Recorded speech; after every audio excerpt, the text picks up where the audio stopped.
Is it harder to declutter larger items than it is smaller items?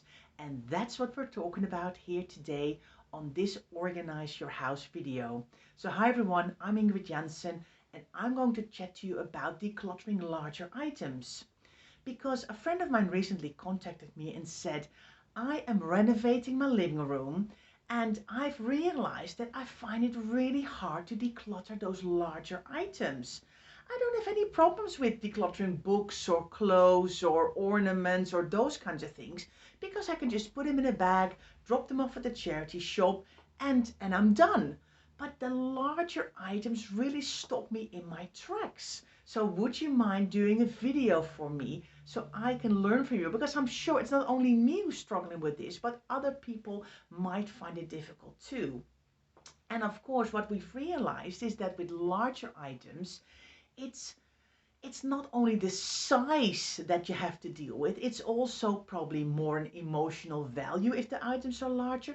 And there's probably a possibility that items were expensive when they're larger. So it's kind of a couple of things all combined in one. Now, if you're going to declutter larger items, there is quite a lot to take into consideration. When you've decided you no longer want or need the item, what is going to happen? Are you going to donate it to a charity? Do you want to give it away on FreeCycle or Freegal or possibly even Olio?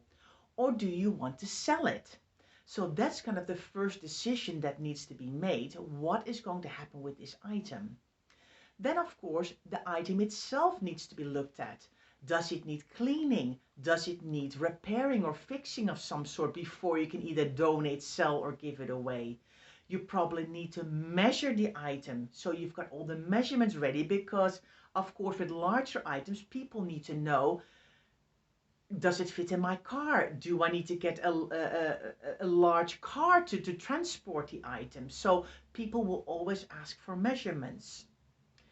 Maybe you probably want to make some photographs of the item so people can see the quality. Is it actually really heavily used or is it still quite as new? So people want to have a good information about the quality of the item.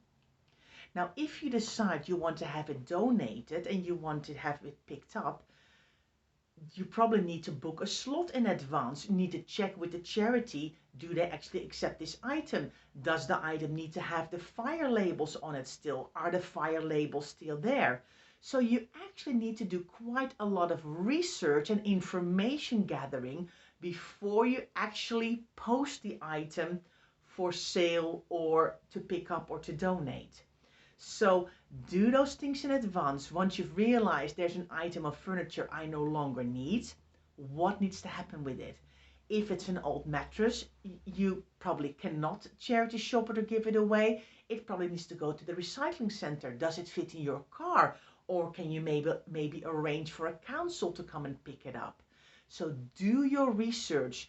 Don't kind of go, yes, it needs to go and it needs to go tomorrow, because you need time to sort stuff out and to kind of get your head around what needs to happen with the item. And every item probably has a different place of where it can go. So gathering the information will really help you to get your ducks in a row to actually then let go of the item, and it doesn't all have to happen the last minute, especially if you need to book pickup collections or if you need to sort out a date with a council to do a collection. Those things take time. If you realize you have several large items that need to go to the recycling center because they can't be given away or they can't be donated, maybe then it makes sense to book a clearance company or a rubbish collection at home, so all the items can go in one time and you don't have to be like at home all the time for one item at a time. So get organized, think it through, think the process through before you even go to, okay, where am I going to post this item? Steps need to be done before you do that. So thank you so much for watching. This is Ingrid Jansen from Organise Your House. Don't forget to subscribe to my YouTube channel if you want to see more videos like this. See you next time.